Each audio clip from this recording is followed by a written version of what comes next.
All right, today we're diving into the world of a truly ambitious writer, one of the greats of 20th century British literature, Anthony Powell. So let me ask you something. How would you even begin to capture 50 years of a society in a single story? I mean, think about it. All the social changes, the personal dramas, the crazy dance of human relationships. How do you weave all of that into one coherent narrative? It's a massive challenge, right? Well, that's exactly what Anthony Powell set out to do. To really get Powell, you've got to see him as way more than just a novelist. He was really a master chronicler of an entire era. He managed to capture its very soul with this incredible precision and, real artistry. His life's work was basically this huge, sweeping mural of British society as it navigated some absolutely massive transformations. He watched and he wrote, meticulously documenting the upper class as it went from that kind of stable period between the wars right through the chaos of World War II and out the other side into a totally new and pretty uncertain modern world. And what's really cool is that Powell's own life, he lived from 1905 to 2000, it perfectly spanned this whole period. I mean, he had a front row seat, so he wasn't just making up stories.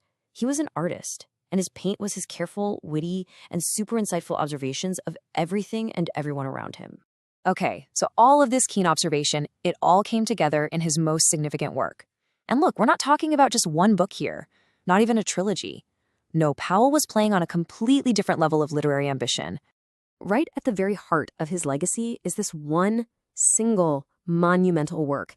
This was not just another project for him. This was his magnum opus. It took up nearly a quarter century of his life, and honestly, it's what cemented his place in history forever. And the scale, it's just staggering. He came up with a single, continuous story told across, get this, 12 interconnected volumes. 12! Just try to wrap your head around that kind of commitment. Not 12 different books, but 12 parts of one giant epic story. And that masterpiece is called A Dance to the Music of Time. It was published over a huge span, from 1951 to 1975. You can think of the whole series as this grand social tapestry, and we get to experience all of it. All these decades of change through the eyes of our guide, the narrator Nick Jenkins. He's the one who pulls us into this world of complicated people and ever-shifting social circles. But it's so much more than just a historical record.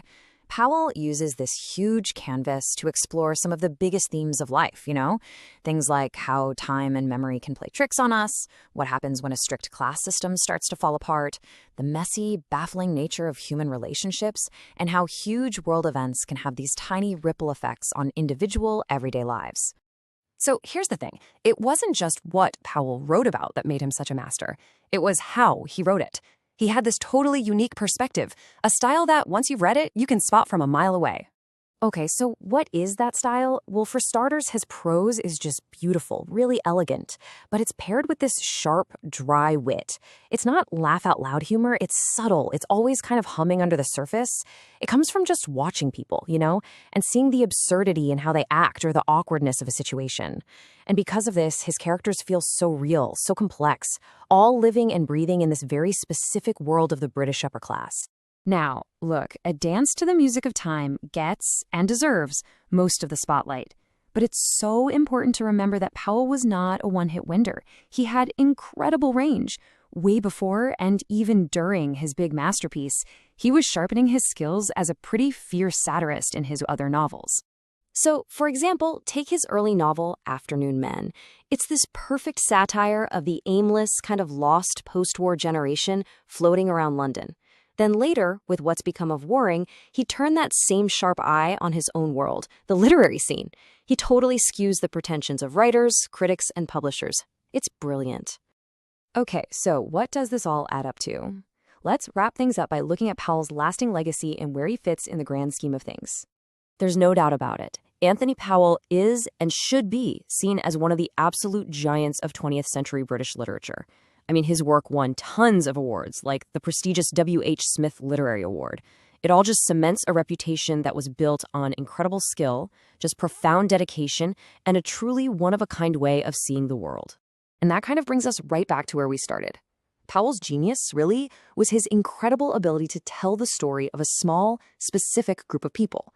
and in doing so, somehow illuminate the experience of all of us. By zooming in on the few, he told the story of the many. And his work leaves us with this one big question to chew on. How can the story of just one social circle manage to tell the story of an entire century?